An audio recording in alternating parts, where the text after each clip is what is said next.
LAC पर इस वक्त भारतीय सेना मजबूत स्थिति में दिखाई दे रही है। चीन की सेना को पीछे बार बार खिसकना पड़ रहा है क्योंकि भारतीय सेना पहले से ये 1962 वाली सेना नहीं है, ये 2020 की सेना है, ये मोदी की अगुवाई वाली सेना है जो बार बार चीन पर भारी पड़ रही है। हम ऐसा क्यों कह रहे हैं आगे आपको पता चलेगा।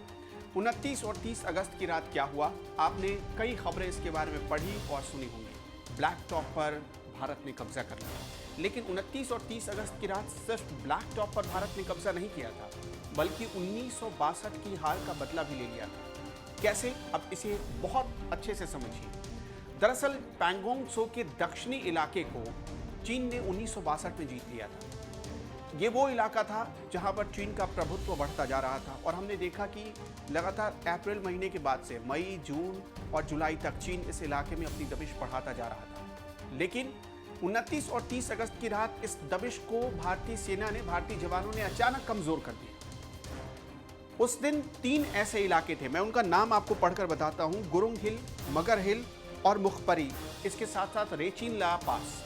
ये 4 ऐसे इलाके थे जहां पर एक साथ भारतीय जवानों ने टैग किया और वापस इसे अपने कब्जे में ले लिया। इन 4 जगहों के भारतीय कब्जे में आने से भारत की स्थिति मजबूत हो गई।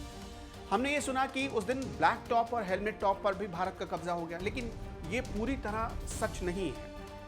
ब्लैक टॉप के सबसे ऊपरी चोटी पर भारत नहीं पहुंच पाया और यही हाल हेलमेट टॉप के साथ भी था। तो उस दिन हुआ क्या था? दरअसल जहां पर चीनी सेना थी ब्लैक टॉप पर, वहां से चीनी सेना के टेंट तंबू उखाड़कर भारतीय जवानों ने फेंक दी। चीनी सेना को वापस लौटना पड़ा। लेकिन अभी जो ठीक 24 घंटे पहले सैटेलाइट इमेज सामने आई है, उससे ये पता चलता है कि चीनी सेना ने ब्लैक टॉप की चारों तरफ, यानी ब्लैक टॉप पर फिर से चढ़ाई की तैयारी शुरू कर दी है। यही हाल हेलमेट टॉप का भी है। क्या उस दिन सिर्फ एसएफएफ के जवान थे या कोई और भी था जो उन्हें मदद कर रहा था?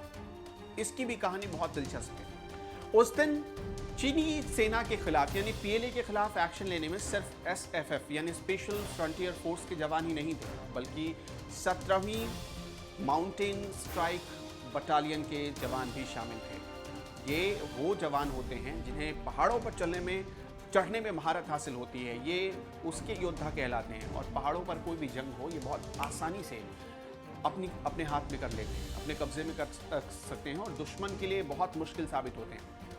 हाल ही में इसका गठन हुआ है, बहुत लंबा अरसा नहीं हुआ इस कोर का बटालियन के बने हुए। 2012 के आसपास इसका गठन हुआ था, लेकिन सोचिए कि चीनी पीएलए जो कि तोप, टैंक और तमाम साजो सामान के साथ वहाँ ब्लैक टॉप और हेलमेट टॉप पर मौजूद थी, उसे इसने पीछे खदेड़ दिया। जब भारतीय जवान ऊपर चढ़ रहे थे, यानी जो 17वीं माउंटेन स्ट्राइक कोर बटालियन के लोग जब ऊपर चढ़ रहे थे और इसी दरमियान जब एसएफएफ यानी स्पेशल फ्रंटियर फोर्स के लोग ऊपर चढ़ रहे थे, तो एक लैंडमाइन धमाका हुआ। ये चीन की तरफ से धमाका किया गया था और आपने देखा कि हमारे एसएसएफ के एक जवान की शहादत हो गई, ये उसी लैंडमाइंस धमाके के दौरान। लेकिन इस धमाके ने भारतीय जवानों का हौसला नहीं तोड़ा। भारतीय जवान लगातार आगे बढ़ते रहे और आखिरकार उन्होंने उस जगह पर कब्जा कर लिया जहां चीनी सेना मौजूद थी। इसके साथ साथ पैंगोंग त्सो के दक्षिणी हिस्से में भारतीय जवानों की बढ़त हासिल हो गई और इस बढ़त से चीन के मनोबल में बहुत गिरावट आई। हमारे लिए बहुत रणनीतिक तौर पर महत्वपूर्ण हिस्सा था।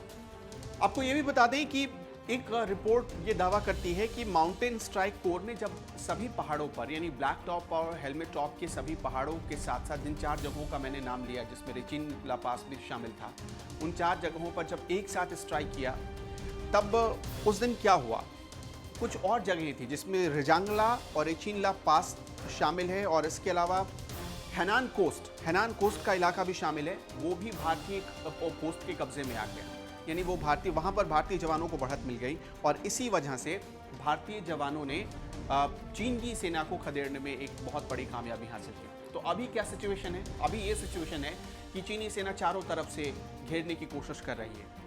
बहुत टेंस स्थिति है और कभी भी युद्ध जैसे हालात बने हुए हैं। अगर एक भी कोई गोली चली, वैसे आपने सुना कि 45 साल बाद कोई गोली या बम चलने की खबर आई थी उस जगह पर, ब्लैक टॉप पर। ये भी अपने आप में बहुत बड़ा इतिहास था, क्योंकि जो जैसा माहौल था, लग रहा था कि अगर किसी भी सेना ने एक भी गोली चलाई तो युद्ध को कोई नहीं रोक सकता।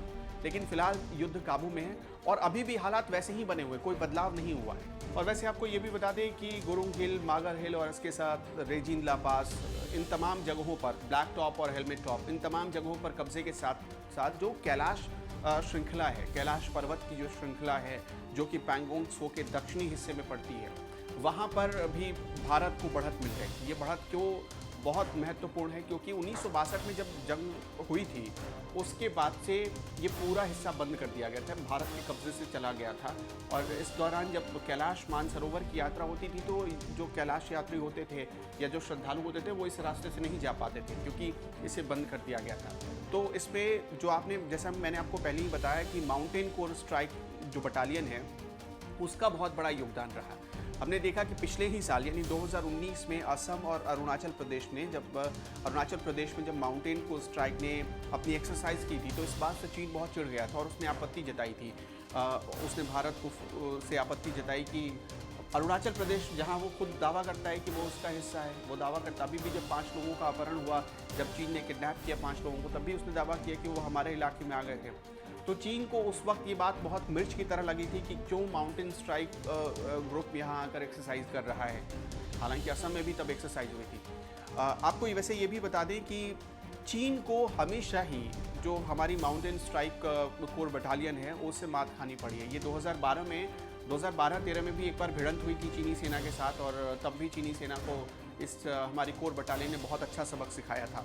तो अभी हमें SFF के साथ साथ एक हमारे पास और भी मजबूत एक बटालियन है और वो है माउंटेन कोर स्ट्राइक। अभी क्या सिचुएशन है, हमने जैसे आपको बताया कि वहाँ पर आर्मर्ड व्हीकल्स जो हैं या फिर बख्तरबंद गाड़ियाँ हैं, कॉम्बैट व्हीकल्स हैं, वो तैनात कर दिए गए हैं और युद्ध की पूरी तैयारी है चीन की तरफ से भी। चीन की गाड़ियाँ भी वहाँ पर मौजूद हैं इन इलाकों में, यानी जो कैलाश मानसरोवर का जो हिस्सा है, जो कैलाश पर्वत का हिस्सा है, वहाँ पर चीन की गाड़ियाँ मौजूद हैं, चीन के तमाम तोप मौजूद हैं और भारत ने भी पूरी तैयारी कर रखी है चीन को जवाब देने की खातिर।